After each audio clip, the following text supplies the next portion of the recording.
Messieurs et dames, bienvenue dans l'univers obscur de la corruption en République démocratique du Congo. Nous allons vous livrer les résultats d'une enquête. Cette enquête révèle une histoire. L'histoire d'un réseau mafieux profondément enraciné au pays.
Tout d'abord, merci. Pourquoi je suis ici en Inde et non au Congo? Parce que j'ai peur pour ma vie.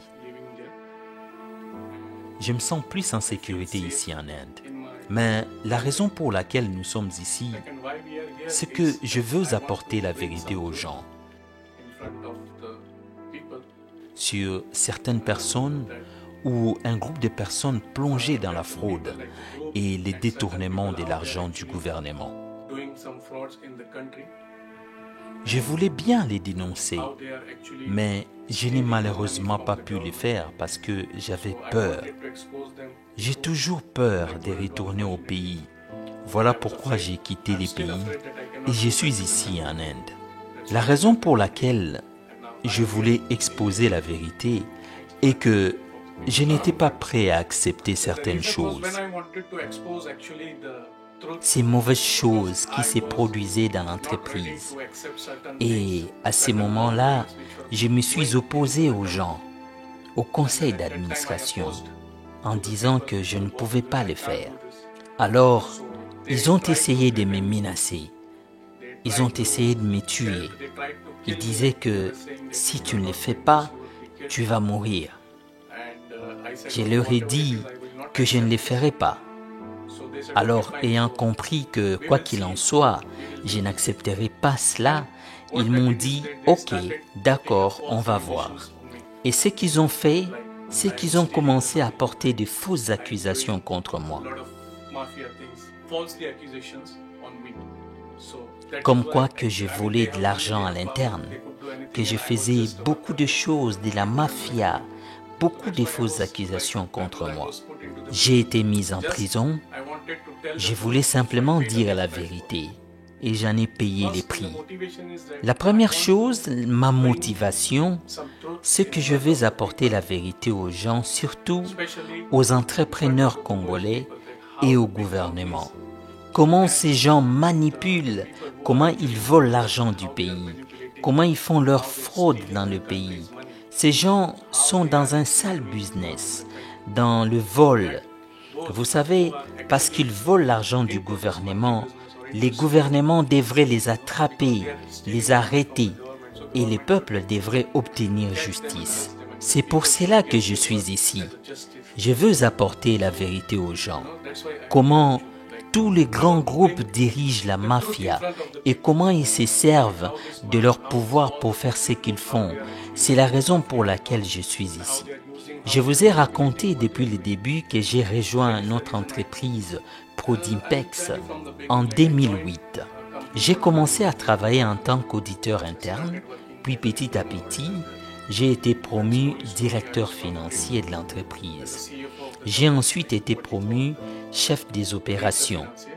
Bien sûr, j'étais beaucoup plus sur la paperasse. J'occupais de nombreux postes, mais la plupart des décisions étaient prises par les patrons eux-mêmes. Mon rôle était de négocier ou de communiquer entre les patrons et les négociateurs. En disant négociateurs, je sous-entends ces personnes qui organisent nos dossiers auprès de l'État et consorts. Ce qui s'est passé en 2016, c'est qu'il y avait un monsieur qui s'appelait Jules Aninguété. Il a été présenté à l'entreprise par notre DG à l'époque. Il a été présenté comme médiateur et on nous a dit que c'était lui qui allait désormais gérer tous nos dossiers concernant la DGI, la DGDA ou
Ils ont mis le prix pour 25 000 dollars. Et les connaissaient 25 000 d'impôts. C'est-à-dire Jules, il connaît comment il fait les impôts parce qu'il fait le bilan pour le groupe.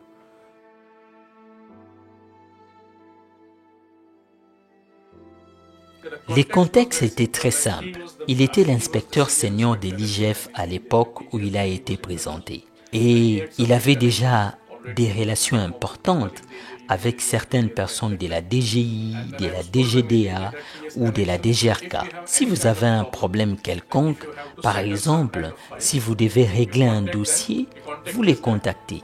Et lui, il négociera en votre nom et il sera celui qui traitera le dossier.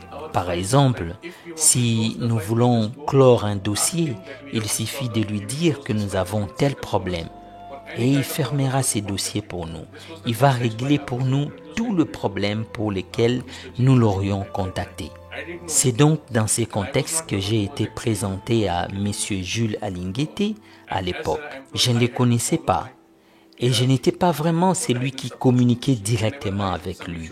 En tant qu'employé, je devais suivre ma hiérarchie et faire ce que j'étais censé faire. En cas de problème, je devais juste l'appeler et il venait rapidement négocier pour nous.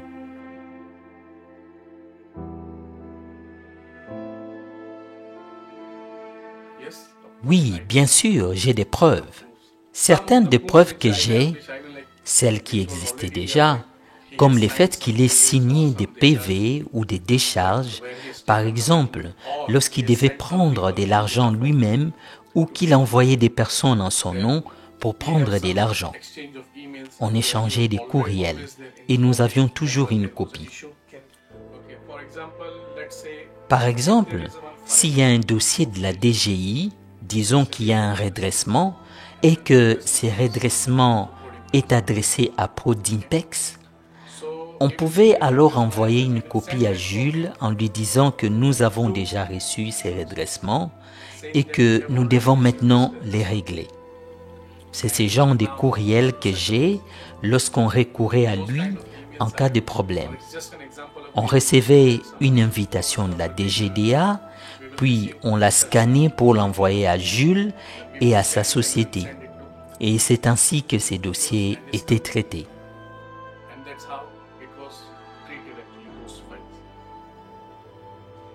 Nous sommes en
Et il y a eu un problème à cause de Covid à Dubaï. On n'a pas trouvé 7 véhicules. Les inspecteurs et IGF sont venus parce qu'ils ont pris un crédit de la banque. Je pense que c'était Robank aussi une autre. Ça dépend où est le compte inspecteur parce qu'ils ont reçu le crédit et ils ont annulé les contrats avec eux. Je pense qu'ils ont acheté après le véhicule chez Hyundai Ibrahim ou chez Ashur, Sokin. Ça, Youssef probablement connaît. Et là, ils ont un grand problème parce qu'on a payé déjà à Ningete $200,000 de commission pour cette deal, parce que c'était 100 quelque chose véhicule. Et ça, je pense que c'est la première fois qu'on a un grand problème avec Youssef parce qu'on a demandé à Youssef pour récupérer ces 200,000 parce que ce deal n'est pas réalisé. Et Youssef m'a dit les choses ne passent bien, très bien, si je peux rentrer parce que je dois lui aider. Je suis rentré aussi, mais on a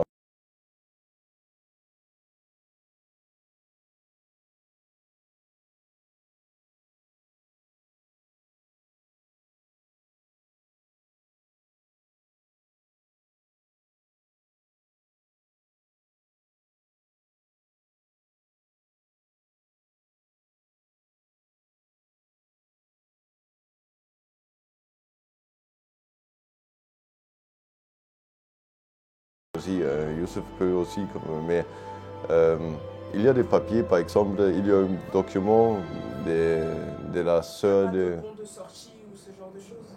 Il y a des... Mais on a des documents qui prouvent, par exemple, Madame Moupet, la sœur de Alligator. Je sais, ils ont payé 3 millions, mais... Non, mais ça c'est ma question maintenant. Ça c'est tout officiel. Il y a DGA a fait un redressement de 13 millions. Maintenant, après 6 semaines, tu reçois un redressement rectifié pour 1,5 million. Mais comment tu expliques ça? Comment tu expliques maintenant pourquoi il y a 11,5 millions différences entre les deux? Qui a fait cette erreur? C'est la DGA? C'est-à-dire tu as des gens incapables à la DGA. Tu comprends? Il n'a pas de sens.